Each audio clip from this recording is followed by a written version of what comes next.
Hello and welcome to the Concept Artist Podcast, where I'm normally interviewing up-and-coming concept artists to learn what it's like entering the industry today. Although this episode for the podcast is going to be a little bit different, as I'm talking today with the founder and creative director at Envar Studio. Atey Ghailan is an experienced concept artist and illustrator who went from Swedish law student doodling in class to Senior Illustrator at Riot Games and published autobiographical author. Welcome to the show. Thank you so much. Super excited to be here. I'm super excited to hear from you. Yeah. Sorry, my cat. Yeah, it's all good. I have a cat myself, so it's all good. Alrighty. So, first question that I really like to kind of ask to everybody who comes on the show. What would you define as a concept artist, and how is it different from an illustrator or, say, a matte painter? I think especially when you're starting out, it's really blurry. Working for several years, sometimes it's still even really blurry. But in general, if you think about it, like as a concept artist, your job is to create a design that can be used for a character, a location, just mostly figuring out what something looks like. Say in this case, as a concept artist, my job is to design a skin for a character, for instance. And the illustrator's job is to create, in most cases, an illustration of the character using that skin to really help promote it and hopefully help create sales for it in an appealing illustration. Matte painters usually are people who create background plates that will be directly used in movies, trailers, shorts, all kinds of things. Now, this might be a bit of a different case considering where you are now versus where you are when you were first beginning. So I'm really curious to hear where this is now. But where do you find the most valuable feedback for improving your art? And do you say it's changed from now versus back then?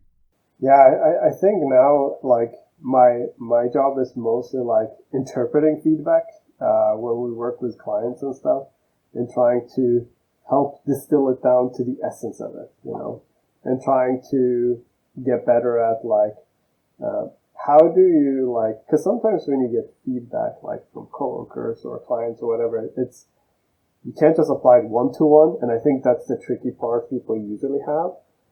It's like interpreting the feedback is a very important aspect of it.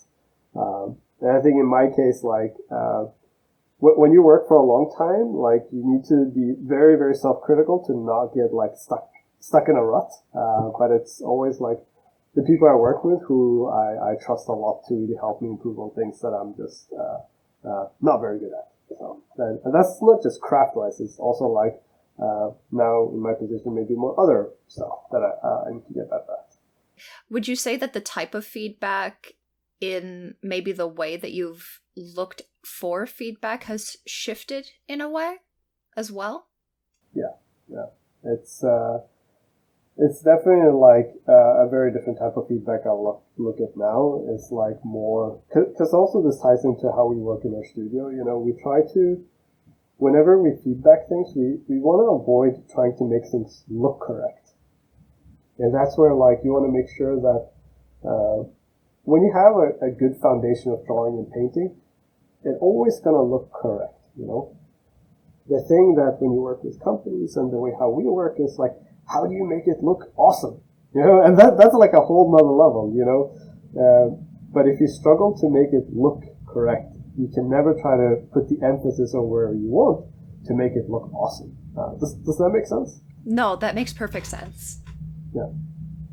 So for myself, it's like trying to, I don't do as much personal work as I used to do, but I try to think of like, how to elevate the work, but mostly the feedback I get now is not so much about my craft, but more like all the other aspects of the day-to-day. Mm-hmm. So this one is also a bit of a question that is employee versus the perspective of the employer. When did you start focusing on building your portfolio? Because I'm very curious when it comes to your transition from law student to artist. Yep. And then from an employer's perspective, I would love to know what you see as the process for making what you would want to see in a portfolio. I think when I started out, it's like, so it was almost 10 years ago, a little bit more, 12, I think. People said, put your best work in your portfolio, and no matter who you ask back then, even now, you're probably going to get different answers.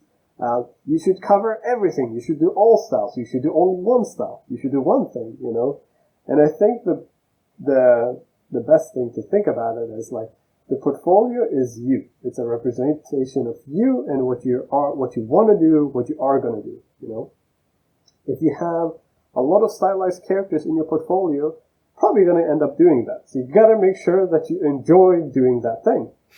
I remember when I started, I had storyboards in my portfolio. I am not a fan of storyboards, but I thought, hey, you gotta cover a spectrum of things. I ended up doing storyboards for 2 months, so it's just important to think about, like, your portfolio is speaking for you. It's telling potential employer what you want to do, what you can do, and does that line up with what they have to offer, Because like when we look at so many portfolios and different work, and like we have these specific needs, and I look at the portfolio, say for instance we have a need of doing stylized illustrations, and I look at this person, they just have realistic environments. Clearly it's not going to be a fit, but maybe for another project it'd be a fit, but at least I know for sure what they are after and what they want to work on, which is what's really important, because when you apply to different places, you can look at their company page or their ArtStation to see what type of work they do. But sometimes there are things behind the scenes that hasn't been announced. You can't always know exactly what that company is working on. That's very true. Yeah. I've heard a few tale now of people saying that a lot of things in their current portfolio are things from a while ago, because a lot of their current work is either under NDA or just things that haven't been released yet, and so they're kind of waiting in the wings, so to speak. Yeah, and that's super common, and like the little bit of dark reality of game development, sometimes it might never see the light of day, and I actually worked with someone for, I think, 8 years of his working career, nothing shipped. Oh no. Yeah, so I would say, like, in general, like, you have to do personal work as an artist. Not only for your own portfolio work, but, like, sometimes the stuff you do on a project, maybe it's not fully your jam. Or, like, maybe you do a lot of environments, but you actually want to do characters, Mm-hmm. So working on your personal work is, I would say, the secret to having a successful art career. Because even once you start working and you start getting paid for it, you have to keep improving. You have to have your sandbox time where you can just fail, try things. If it's useful, if it turns out great, awesome. You have a portfolio piece that you can share. If it turns out it's terrible, into the trash with it, and no one will have to know. I would argue it's also probably good for one's mental health too. Yes. It must be a little bit disheartening if one spends 8 years and nothing gets published, but hey, at least you got to draw your favorite character, and that made you smile, Yeah, and it's important also when you work on a project, you need to disconnect a little bit, because sometimes the project might go in a different direction that isn't your jam. And I've seen this, since I've worked for a while, I've seen this many times where people who just work on a project and don't do any personal work, if that project gets canned or pivots completely from all the work done, it hits really hard, And you just want to make sure that you have a way to balance things out, Like, I think throughout my whole career, I've always done personal work just because I enjoy it. Oh, yeah. And it's always been a space to try things, because that's also one thing when you work commercially.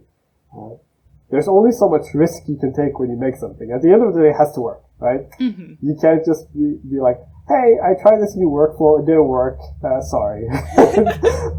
So you can experiment a little bit, but I would argue to be to grow as a person and as an artist, you have to experiment a lot, and kind of goes against working in a professional environment. So that's why you need your personal space to really get that time in, because it's critical. Yeah. Now, continuing the portfolio conversation topic, what did you have in your portfolio when you were first hired at your full-time position? Now, that would include those precious storyboards that you love so much. Oh yeah. It was storyboards, it was characters, it was kind of realistic stuff, kind of stylized stuff. It was like a buffet of all you can eat, but none of my main favorite dishes was on that buffet, you know. So I was trying to just like make someone want to taste the buffet, I guess you could say. But it worked, you know. It worked at the time. It got me started, and I actually think also, like, there's so many ways you can go as an artist. You can specialize. Like, if we take, for instance, characters, that is so popular, but it's very few spots in that, you know. And if you just want to do characters to make it professionally, of course you can, but it's going to be really, really hard, you know. So that's why sometimes it is better to have a buffet. Then that might open up some doors that can later lead you down the line and make a buffet that's specifically what you like eating, I guess you could say.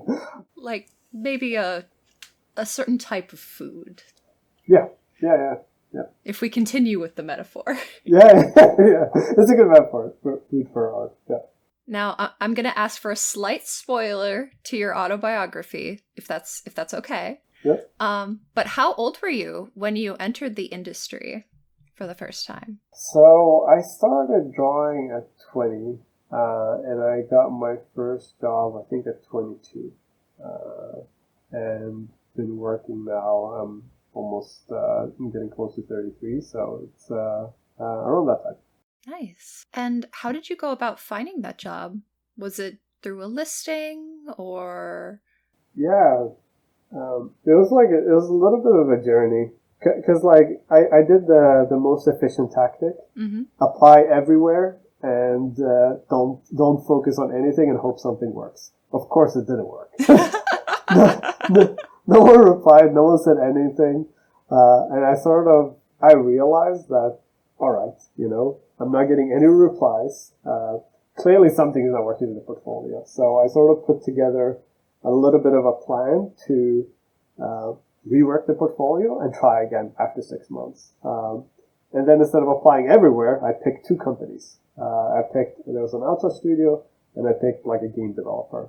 And I got accepted into both second time. And I ended up having to choose, which was kind of cool. Nice. For the one that you chose, yep. What was the interview process like? And if this is an appropriate question, how would you compare it to the interview processes that you perhaps perform at your own company? Yeah. For me back then, it was just a phone call. For that job as well, I had to move to another country as well. Exciting. Yeah, but like for that shallow of an interview, I would never hire someone like that to just move into the studio. You know, like. If we go to our studio, how we interview is like our first step is, does the person fit culturally? You know, how we work, the way we like to work. And we work very collaboratively. It's not for everybody, but it's important for us. We talk a lot, we communicate a lot. We want to create a feel of that we're sitting together in a team environment. Is the person comfortable with this? And can they speak up if something doesn't work? You know, because we want to make the best we can together, but also want to adjust things that simply don't work in our pipeline. So, you know, sometimes try to see if the candidate is comfortable with that, trying to ask some slightly more difficult questions, and then, you know, some craft-related stuff. But if we were to take someone on-site, that is not enough, you know. We want to work with a person, see what it's like to really get the full experience before we commit to having them on-site with us. So when you make that transition, there's no surprises, basically. Makes sense. So, and I'm going to be shifting these questions to be more in the perspective of an employer instead of an employee. Yep. Would you say that your company does positions that are more attuned to in-person or remote, contract versus full-time? What is that ratio like, I guess? So currently we're reaching 70 people. We're closing on a 2-year anniversary as well. Congrats. Thank you. And, we started remotely. Started from, just working from home. And it was during the pandemic as well, right? It was end of 2020. And sort of like, at the time, before the pandemic, like very few companies work remotely, But when that shift happened, I feel like some companies it was more difficult to make it work. Some it worked. But for us, it was like that's how we started. So it's always been at the core of everything we do. So it doesn't matter if you're on site or not, You can work perfectly fine from home, from wherever you are in the world. It is nice when you're in the office with someone, you can go grab lunch and talk about things that maybe aren't related to work. So it really doesn't matter for us how people prefer to work. That's wonderful. And when it comes to expectations, you spoke a little bit about that when it comes to your interview process. When it came to going into the job itself, did you have any expectations? And did they match the reality? And then when it comes to those expectations, how do they match your current reality of a different studio, a different position, a different outlook? I remember my first week, it was like, no way, this is a job. You get to draw for a living, just coming up with stuff that like for fun. You've hacked the system. Yeah, they're onto me. Someone's gonna find out that this is not real. No, but I still feel like that. Obviously, sometimes you have a more difficult task or something, but I still feel like being able to draw for a living is super cool. And we try to within our studio, I try to pick projects that I think our team would really enjoy. So if you go back to the buffet thing, we try to pick the things that, even though I can't taste them myself, I want my team members to taste it and have a good time. Drawing is super fun, but sometimes based on the project, it might be depending what you like, it might not be your cup of tea. Gotcha. What does your average workday look like nowadays? Mine is pretty long. But on average, I do, on the workout days, I get up at 4:30, go to the gym, and then sort of go home and then head to work. I'm usually here almost every day at 7, and I tend to work until 9 or 8, and then after that I drive home and do the last 2 to 3 hours at home. So I get about 12 to 14 hours a day, sometimes goes up to 15 or 16. And I do a little bit on Saturdays as well, but I try Sundays where I try to shut everything off and just do reset. And how would you say that that's different in comparison to when you were first starting out? Honestly, I'd say it's still kind of the same. Yeah? Yeah, because even when I was living in the UK, I used to get up really early and just I used to be so early, they gave me a key to the office because I'm always unlocking and unlocking at night. So I would just go in early, draw before the office hours start. When the office hours start, I'll do the work, and then after hours, I'll just keep drawing for my own stuff and just try and go back to my sandbox time, try things I wanted to try that I feel like I want to practice on. Just a bit of a different setting. Yeah. It's still, I just really enjoy what I do. And I also like to be prepared before the day starts, and then after the day ends, just really cover everything before you sort of wrap up for the day. That's good. What would you say is kind of the, so to say, meeting culture in your place of work? I feel like that's a bit different when it comes to an employee versus employer, when it comes to the ratio of meetings or what meetings might feel like. I would say it's a pretty big contrast. If we take our artists, for instance, we have, they do one call with our art directors every day, where we cover the feedback notes, anything specific we want to think about, and then they sort of start their day, and then they're sort of on their own. If they need help, we'll hop into a call. from my side, I do a lot of calls. I do calls with our art directors, with our management team, with individual artists, with clients. Because I like to also check in on each of our individual members to see how they're doing. Just casual, have a conversation and see how everything is and see how things are going. And try and have more casual conversations, because I think through those things can surface that maybe you'll miss otherwise. So my days are usually slam-packed with with calls and stuff, but not for artists. You're busy. You got stuff to do. Yeah, this fun stuff. None of it is stuff I would give up. Yeah, well, that's very important. Yeah. Now, this is one that I think is a very important question, and I would love to hear your perspective on this as an employer. Yeah. So one of the major difficulties that I would say aspiring artists, whether they are concept artists, illustrators, any type of artist face, is not knowing what their value is. Yeah.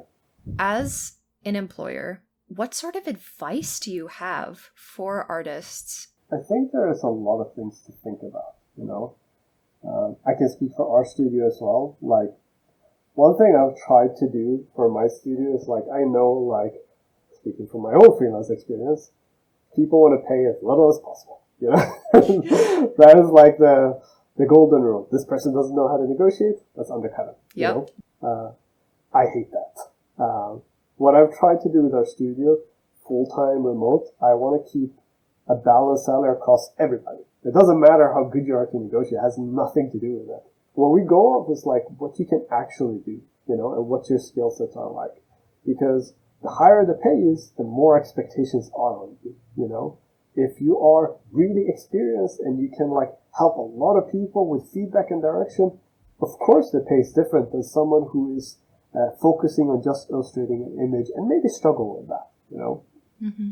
And I would say a general rule is the better you are as an artist, the more you can handle in terms of outside of just doing the craft, talking to the studio experience, if you can feedback others, help others elevate their work, the higher the pay will go, and if you're starting out, try to think of your costs and expenses. I know there's one of the calls where someone broke down really well, of what would you actually need, add on top of what you would like to have and stuff like that. And then it's a negotiation process, right? Try to figure out what works for you, and find a balance with that. Is it a short-term project? If it's a short-term project, you probably need to get paid more than usual, right? Because it's not going to continue. If it's a long-term project, you're going to have a steady income for a long time. So maybe the rate can go down a little bit to accommodate for that.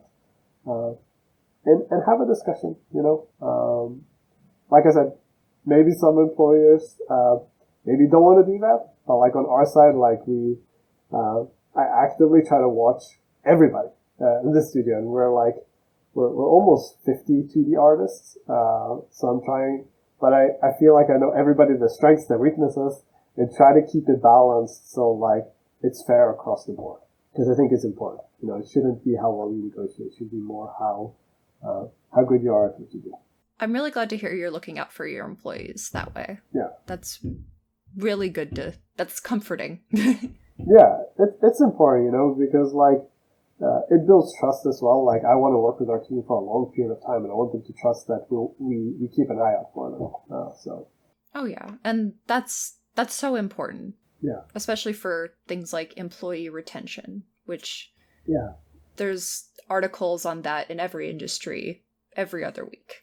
Yeah, and it's I'm an artist myself as well, You get it. I feel I've experienced let's just say the spectrum of things. And I want to, one of our goals for the studio is I want us to have the absolute best working environment on the planet, Focusing on the game industry first, but across the board is what we want. And I try to stick to that very hard. In every action we do and I do should represent that. So this is another thing. It's we always pay for art tests. We never do a free art test for anyone. Doesn't matter if you pass or fail, we pay for it. And it's based off of your day rate, So if we want to commission you for a test for 2 days, we'll pay for those 2 days, That's awesome. It's so important, but it's unfortunately it's not as common. Yeah.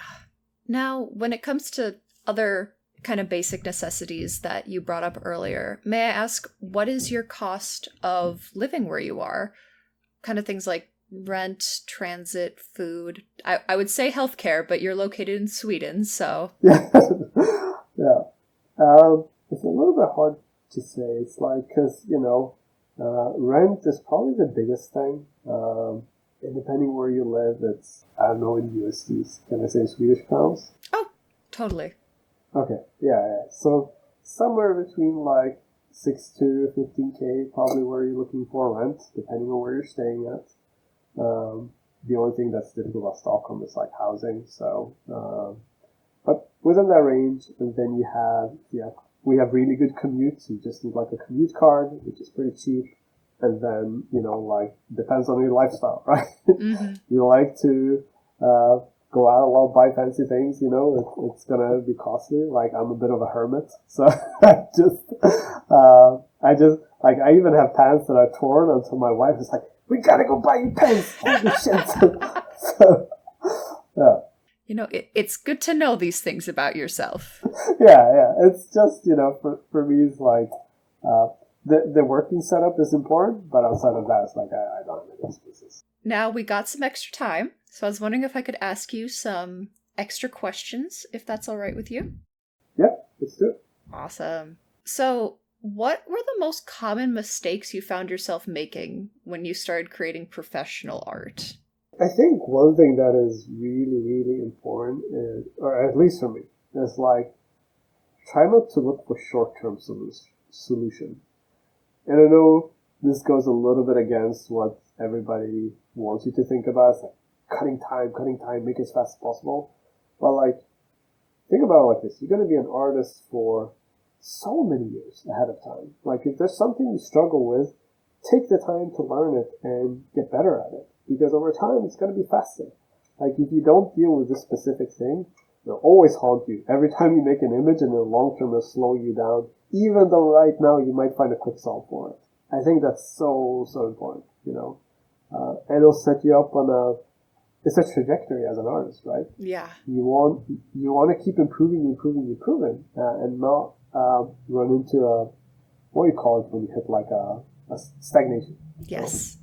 So I think that's super, super important to try. And obviously there's deadlines, We all struggle with things. Like, I don't think there's any artist out there that can say there's nothing they don't struggle with. We all have different weaknesses. Mm-hmm.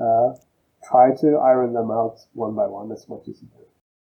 What would you say excites you most about making art? Ooh. Loaded question, I know. Yeah, so much. We're getting deep here. Yeah. I think, capturing an idea, that you really set out to achieve, seeing it translate into reality, whether it's in-game or it's used to promote something and you see like the players react to it. Yep. There's just so, like, if it's a cover on a book and you get to hold the book in your hand, every aspect of it is like, it's just so many different things that are like, it's just cool to see how experience the process, but also what it sometimes, end up translating into, which is like the bonus on top of it. So. Yeah, I would agree with that when it's something that becomes tangible. Yeah. How do you see 3D being utilized in concept art? And is that something that you think is a fun part of the process that you'd like to utilize? Or are you more strictly, nah, this is a 2D household only? I think a little bit depends, For me, I don't mind any approach you want to use. And same for an artist, if you want to use 3D, they're more than welcome to, I would say it's also thinking of where you're working on and what you're doing, Mm-hmm. If you're working on, say, like illustration work that is stylized, right? There might be some elements that the 3D can help, but you have to be able to push and pull the shapes, otherwise it won't look good. If you're working on a realistic game, for instance, or a realistic franchise, trying to make it look good by hand is going to be that'll be too time consuming, you know. And that's where like 3D is a much more efficient tool. And I would say, generally, like if you split it up, like realistic project movies and stuff, 3D tends to be more efficient for that. For more stylized things, you can use 3D, but it's not as relaxed, you know. Mm-hmm. Now, would you consider yourself someone that has a style with their art? And if you do, how did you find that style?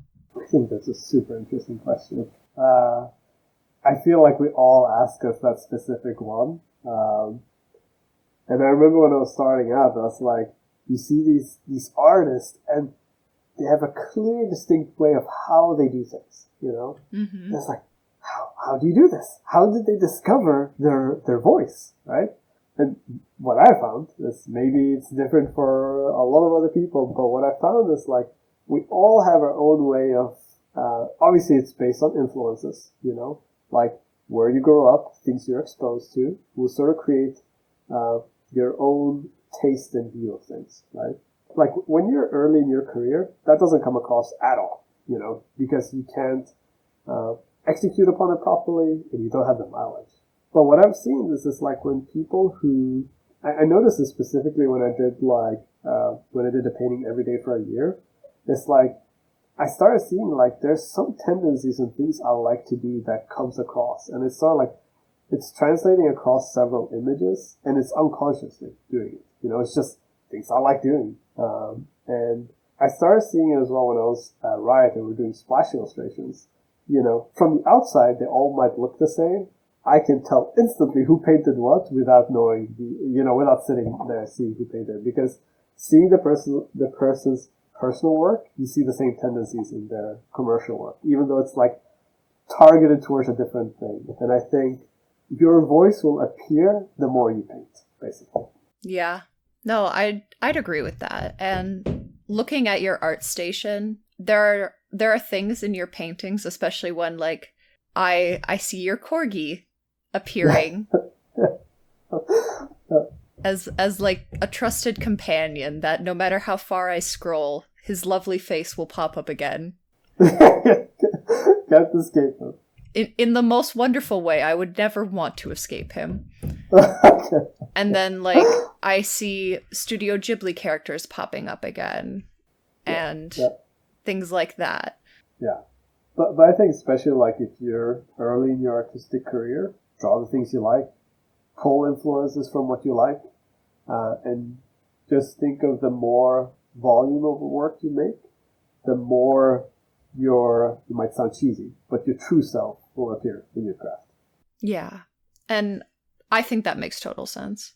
Now, along the same lines, but also different in a way, is there a non-art related experience that finds its way into your creation process?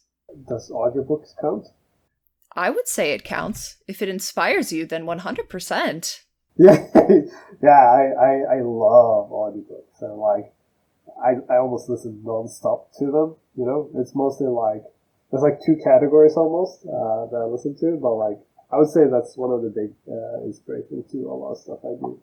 And I actually picked up one of the habits when I was doing a painting every day for a year. I was quickly realizing like I started running out of steam. So I started, to think of an idea for a week is fine. 2 weeks gets difficult. 3 weeks is like, oh my god. And then you have like 49 weeks to go. I love slice of life. It's one of my favorite subjects to paint. So at least for me, I'm always on the lookout for fun slice of life moments, you know. It can be something super mundane, you know, like struggling with an umbrella or something, you know. But stuff like that I think is always really, really interesting to just keep an eye out for and trying to find them and see if you can like illustrate that moment. Or like waiting on the bus. I think that's super fun to paint or waiting on some commute. So. Yeah. How do you spend your time off work? So I spend time with my wife, our daughter as well, our cat. And outside of that, I try to do a little bit of reading as well, some gaming, and also trying to do some personal work whenever I can.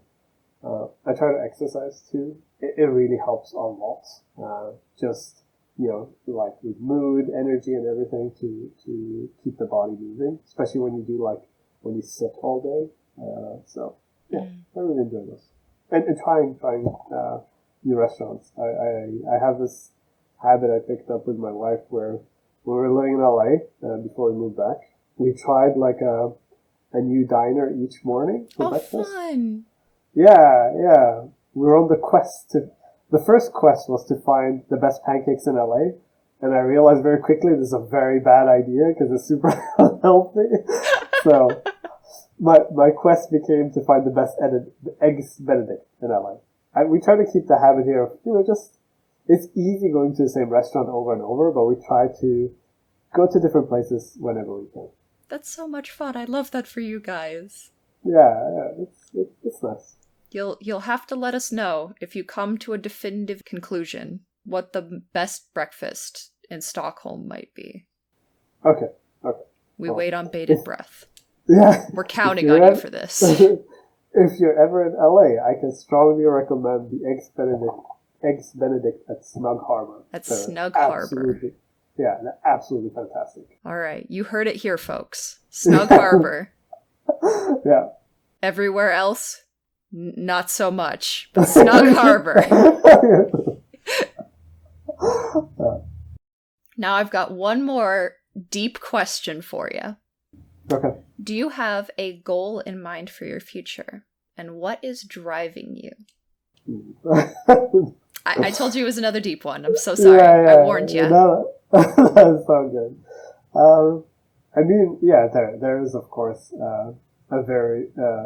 I like to think of it as there's lifelong goals and there's short-term goals, If you want lifelong, it's I just like to see what's possible, What can you do? How much can you pursue the crazy dream of trying to build the best working place in the world, Is that even possible? Is that just objective, or subjective, I want to see if we can do it, Can we make a work environment where everybody is super happy and just loves working here? Might be madness, might be possible, but I will try my absolute best for it to happen. And I'm very curious to see how close can we get. I think that's a great goal. Yeah. So we'll see. Hopefully, in the future, maybe you have some of our artists talking. Maybe, hopefully, they'll have some positive things to say. and then we'll know if we're at least heading in the right direction. Yeah. Exactly. What about you? What my goal is for the future? Yeah. Can I have more than one? Yeah. Okay. Well, when it comes to the podcast, at least, I want to be able to help a lot of people. I would love to hear people in the comments say that they helped get a job. That would make my heart so happy. Or help just get advice. That would just make me so happy if it helped people. Personally, I would just love to be able to make art in a studio that helped create things that people enjoy with a group of people. That just sounds lovely to me. Sounds awesome. Be a part of a group that makes things that people like. Just sounds like a great time to me. I think with the first part, I think you're doing a lot of good work there. I don't know about the second part because I don't know job section for you if you're applying with it, but definitely first part, I think you're doing fantastic on that. So. Thank you very much. That means a lot. All right. Well, it is time to wrap up. Thank you so much for coming on today. It was wonderful having you. Thank you. Thanks for having me. Like I said a little bit before, I think this podcast is great. I listen to a lot of it, and I think if you're starting out, this is so much useful information. Hopefully, from my point of view, I could give a little bit different perspective that can maybe help people. Oh, definitely. I think that you definitely gave a lot of really helpful information that people will be excited to hear. And before you vanish off into the Swedish night, Are there any platforms or projects that you're working on that you'd like to give a quick shout out to? Sure. First is like our whole team is studio. They're every day coming to work. They're absolutely fantastic to work with. Check out our Discord and Instagram. We have a new challenge. Our team tries to be active there as well. Maybe there's something coming at the end of this year. Oh. We can share. We'll see about that. Okay. Yeah. Exciting. Awesome. Yeah. Oh, and your autobiography is on Amazon, is it not? Yeah. The art book is there. I think should be able to order it from there. Awesome. I will be sure to link all of those things in the description. Cool. Thank you. Awesome. Thank you all for listening. If you are a concept artist, perhaps a concept artist employer, or know someone who might be interested in coming on the podcast, please let me know. Thank you so much again for coming on. It was my pleasure. It was super fun talking to you. All right, everyone. Have a wonderful day or evening.